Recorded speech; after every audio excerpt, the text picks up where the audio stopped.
Bob Dylan has long been viewed as more than a musician. From the moment he emerged in the early 1960s, critics and fans alike sensed a depth that extended beyond melody and rhyme. His lyrics carried moral urgency, poetic symbolism, and biblical undertones that hinted at a restless spiritual curiosity. While many artists chased commercial trends, Dylan seemed to chase meaning. This distinction shaped the way audiences interpreted his work. He was labeled a prophet, a rebel, a conscience for his generation. Yet behind those titles stood a private individual navigating his own evolving beliefs. His spiritual journey did not unfold in a straight line, nor did it fit neatly into public expectations. Instead, it developed in stages, shaped by culture, personal crises, and inner questioning. To understand Dylan's transformation, one must look beyond sensational headlines and consider the broader context of his life and times. Born Robert Zimmerman in 1941 in Duluth, Minnesota, Dylan was raised in a Jewish household rooted in tradition. His family later moved to Hibbing, where the Jewish community was small but closely connected. Religious observance was a visible part of daily life. He attended Hebrew school, studied scripture, and celebrated his bar mitzvah as a teenager. These early experiences introduced him to biblical language and prophetic themes that would later echo through his songwriting. Even if he did not publicly emphasize his religious upbringing in his early career, the influence of Jewish scripture remained embedded in his creative vocabulary.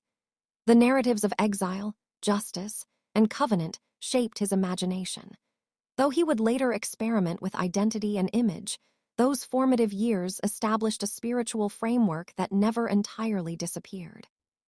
When Dylan moved to New York City in 1961, he entered the vibrant folk scene of Greenwich Village. America was experiencing political and cultural upheaval, and folk music became a vehicle for social commentary. Dylan's early songs resonated deeply with audiences seeking moral clarity amid uncertainty. Tracks like Blowin' in the Wind carried a tone that felt almost scriptural in its questioning. Though the lyrics did not promote organized religion, they reflected a deep engagement with ethical concerns. Dylan rarely positioned himself as a religious spokesman during this period. Instead, he projected ambiguity. He resisted being boxed into political or spiritual categories. Still, listeners detected echoes of biblical cadence and prophetic imagery, reinforcing the perception that he was channeling something larger than himself. As his fame accelerated, so did public expectations. Dylan's electric performance at the Newport Folk Festival symbolized his refusal to remain confined to one artistic identity. This resistance to categorization extended beyond music into matters of belief. Interviews from the mid-1960s reveal a man uncomfortable with fixed labels. He acknowledged belief in a higher power but avoided doctrinal clarity. Fame complicated everything. Being hailed as the voice of a generation left little room for personal exploration. The more people tried to define him, the more he retreated inward. This tension between public myth and private searching intensified over time. While his lyrics continued to draw from biblical and spiritual language, he avoided explicit declarations of faith. A pivotal shift occurred in the late 1970s, during a period of personal and professional strain. Dylan's marriage had ended, his touring schedule was exhausting, and critics questioned his relevance. In this vulnerable state, he experienced what he later described as a profound encounter with Jesus Christ. Unlike earlier phases of subtle symbolism, this moment was direct and transformative in his own telling. He began attending Bible study classes and immersing himself in Christian scripture. The shift was not gradual, it was immediate and visible. For someone who had long resisted definition, this was a rare moment of clarity. He publicly embraced Christianity, surprising fans and critics alike. The release of the album, Slow Train Coming in 1979, marked the beginning of what is often called Dylan's gospel period. The songs were unapologetically Christian in theme, emphasizing judgment, redemption, and spiritual accountability. Gotta Serve Somebody suggested that neutrality in matters of faith was impossible. Musically, the album drew from gospel traditions, reinforcing its message. The project won a Grammy Award, yet acclaim did not shield him from backlash.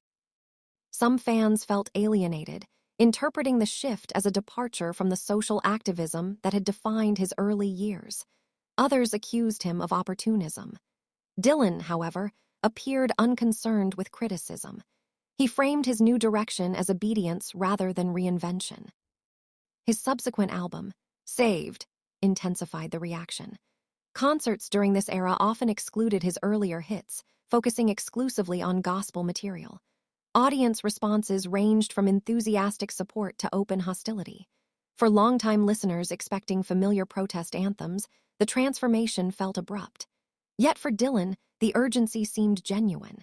He spoke openly about salvation and spiritual warfare during performances. The language was no longer metaphorical. It was declarative.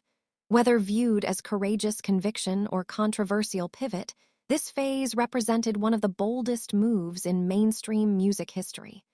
Few artists of his stature have risked alienating their core audience in such a public way. By the early 1980s, the intensity of Dylan's explicitly Christian messaging began to soften.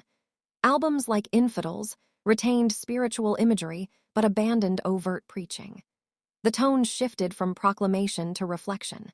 Instead of instructing listeners, he posed questions. This evolution suggested that his faith was moving from public testimony to private integration. Observers debated whether he had distanced himself from evangelical Christianity or simply matured in expression.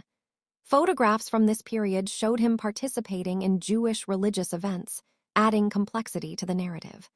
Speculation flourished, but Dylan rarely clarified his position. What remained consistent was his reluctance to fit neatly into religious categories.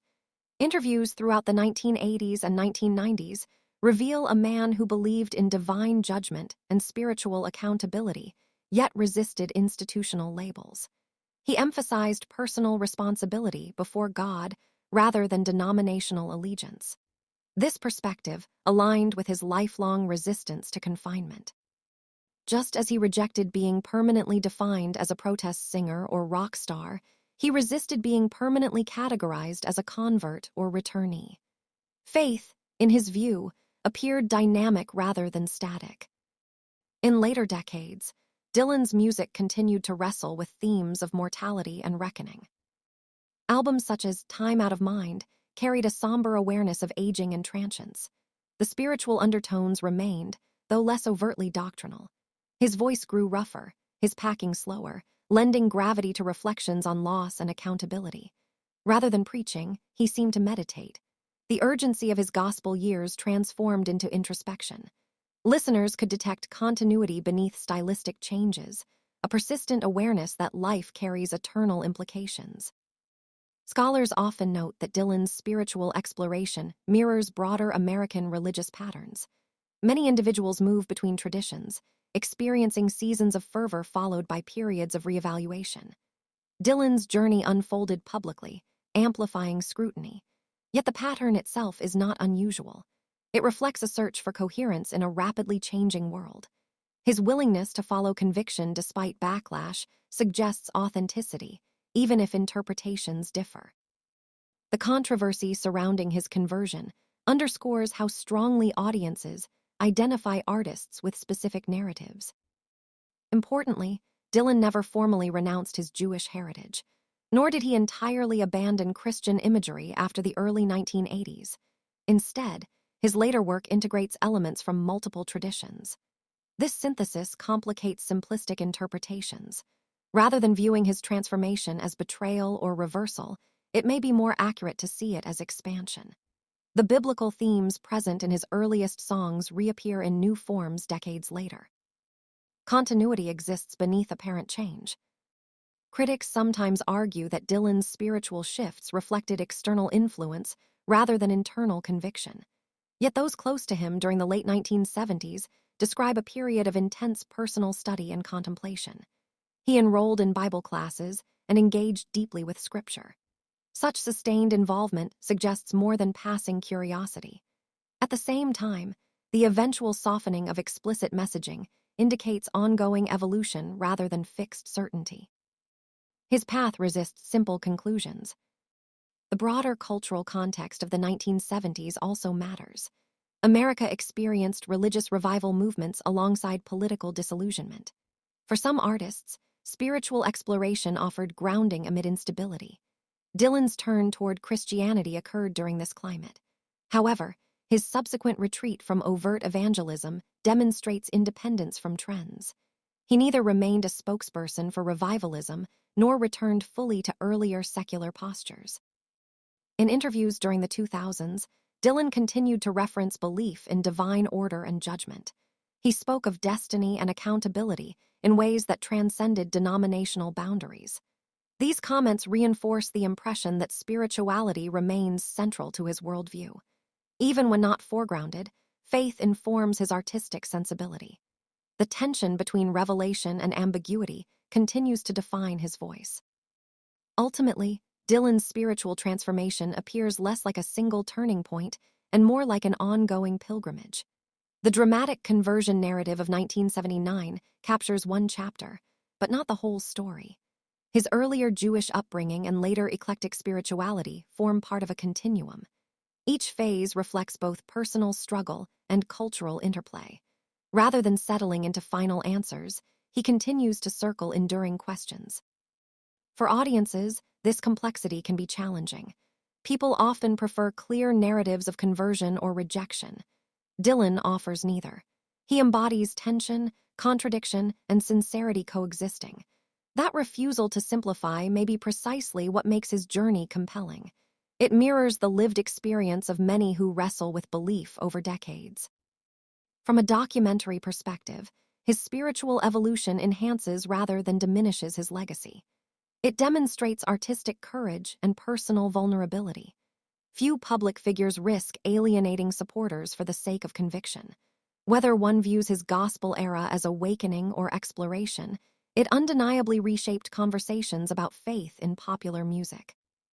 As Dylan continues performing into his later years, the themes of accountability and transcendence remain present. His concerts blend eras without explicit explanation, suggesting integration rather than division. The past is neither erased nor idolized. Instead, it becomes part of a larger narrative arc. In evaluating his journey, perhaps the most honest conclusion is that Bob Dylan never stopped searching. Labels shift, audiences change, but the underlying quest persists. His music serves as a record of that quest, sometimes declarative, sometimes questioning, always engaged. Rather than resolving the debate over his spiritual identity, Dylan leaves listeners with the very tension that has fueled his art from the beginning.